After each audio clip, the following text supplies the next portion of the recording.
You ever been out in the field taking pictures of birds, taking photos, come home and they're just not quite as sharp as you want them to be? Well, you're in the right place, because I'm going to help you get sharp photos of your birds. The key to getting sharp photos, one of the keys, is a fast shutter speed. And what I mean by fast shutter speed is I strive to get 1/1000th of a second or faster. You can go slower if the bird's sitting on a branch or sitting on the ground, that's for sure. But I tend to still stay at 1/1000 or faster. Occasionally I'll go under. I do have some great photos of birds that are 1/500th of a second because they're walking on the ground or they're a large bird, they're not moving fast.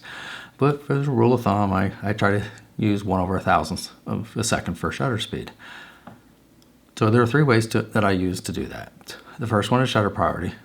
Second one is manual. Third one is aperture priority. Shutter priority may or may not be the easiest method. My favorite, and I think the easiest, is aperture priority. So let's look at the back of, I got two camera backs that I'm going to look at. One of them is a 5 Ti. It's more of a consumer model camera and has some great features.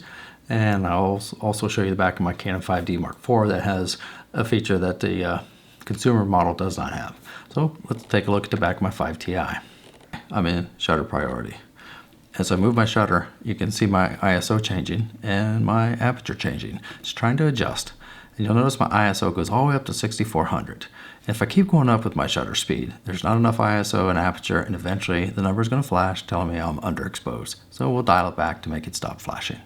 Now, one of the things you can do to help yourself out a little bit on that, and I'll cover it more on the aperture priority, is to set your ISO to a high level because it's going to go there anyway.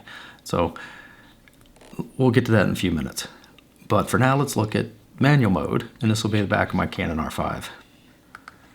And here I am on the back of my Canon 5D Mark IV. I'm adjusting my aperture and my shutter speed. ISO I leave that in auto. And you get to 1/1000th. You're probably going to need a very wide open aperture, around f4.0 or something like that.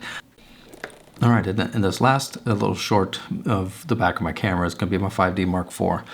The 5D Mark IV and my R5 have a menu option that's just incredible. I'm so glad I found this.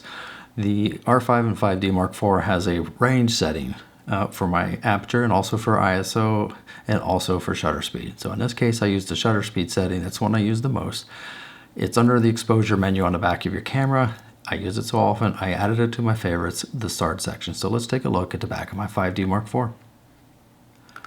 So here we are. I will scroll over to my special menus and find the shutter speed range. It's not set right now. 30 seconds is the longest shutter speed. So we're going to dial that all the way up to 1/1000th. We will tab over to the OK button and click OK. And now no matter what I do, my shutter speed will always be a minimum of 1/1000th. I can use shutter priority, aperture priority, or manual mode. I cannot get it under 1/1000th of a second when I make that menu selection.